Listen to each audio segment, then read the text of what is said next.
self-control. I'm going to give you warnings to be careful on this one. You wouldn't play this, like I wouldn't play it at the beginning of the lesson when he runs out, wants to pounce off of me and jump all over me. I would play it when I'm at the end of the lesson and he has maintained some calm for a while. I hate using that word because he's not fully internally calm yet, but he's calmer, okay? He's more relaxed than he was. If you try to play this, and don't do it yet, don't do it until we do the lesson together, but if you try to play this and he does some of that hard pouncing off of you or those muzzle punches to your face, stop playing because it's not safe and it's not worth it. This is only a good game if it does what we want it to, which is teaching self-control, but we don't want him to practice those other behaviors, so it's going to be a fine line with him. Nice.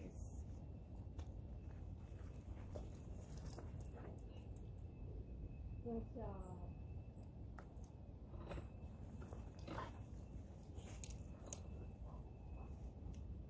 Good.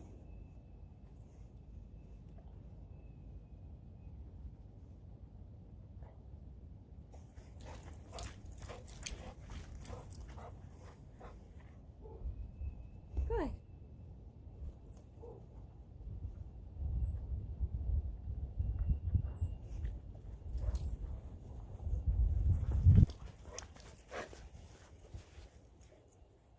Andy, good job.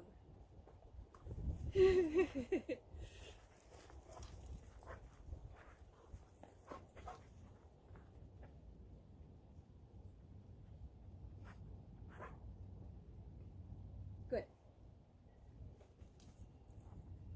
Okay.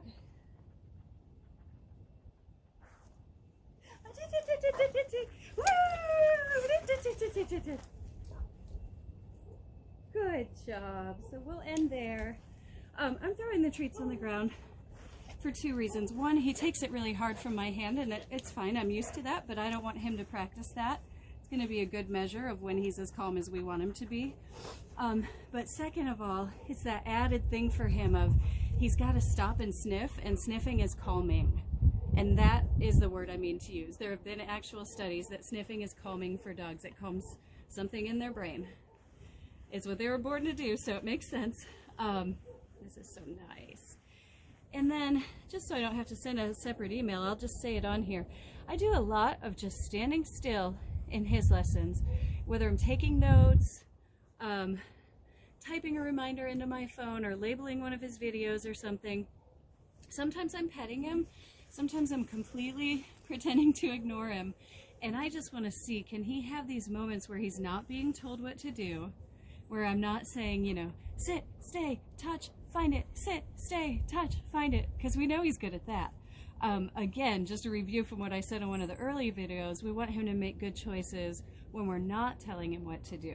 We want him to learn through us teaching. He's not going to do it on his own, but through us teaching, we want him to learn that basically if we're calm, he can be calm. And it's going to be something that we teach him, and then it's going to be something that we expect from him. And you know, you guys said that you like that he's cuddly, and I like that kind of dog too. So I add in the petting and the handling because I want a dog that's not going to jump up in my face when I start petting him because he's so over the top excited. I want him to be able to sit here and enjoy it and be cuddly and sweet about it. He was leaning on my leg earlier. That was precious. Oh, he's so precious. And if you notice, I don't ever have my face right in his face. I'm ducking down to be on camera for a second. I'm not going to stand like that with this dog, okay? I don't make sustained eye contact with this dog. And I don't open the front of my body to him. If you look in all the videos, if he's coming at me wild, I turn to the side. Okay, so if he's coming at me calm, I want him to be able to practice approaching me with the front of my body wide open and him doing the right thing. I'm not going to let him have the chance to pounce off of the front of my body. Okay, so those are all things we'll talk about in person, but if you happen to notice those in the videos, those are just 3 safety tips for a big over-aroused dog like this, so that he doesn't get to keep practicing those. He could jump into the air for all, you know, for all I care, as many times as you want. And you saw in the first lesson full of videos where I did the touch out to the side. that was, you can jump all you want. You can get that energy out. You can have fun doing it, but it's not going to make contact with anybody's body. Okay? I don't care if a dog jumps. I don't want him pouncing off of people. Now, the beginning of the lesson is different. We know he's going to come out with that energy. That's just something that we manage. Okay? We've got a leash on. I stand back and I don't let him jump on me. I take over the leash and I start immediately training, and that's fine. That's management and training combined. But we know he's going to be that high energy at the beginning, so don't beat ourselves up about that. But how quickly can we get him into training mode is what I've been looking at, and today it was very fast. Okay, I'll stop talking.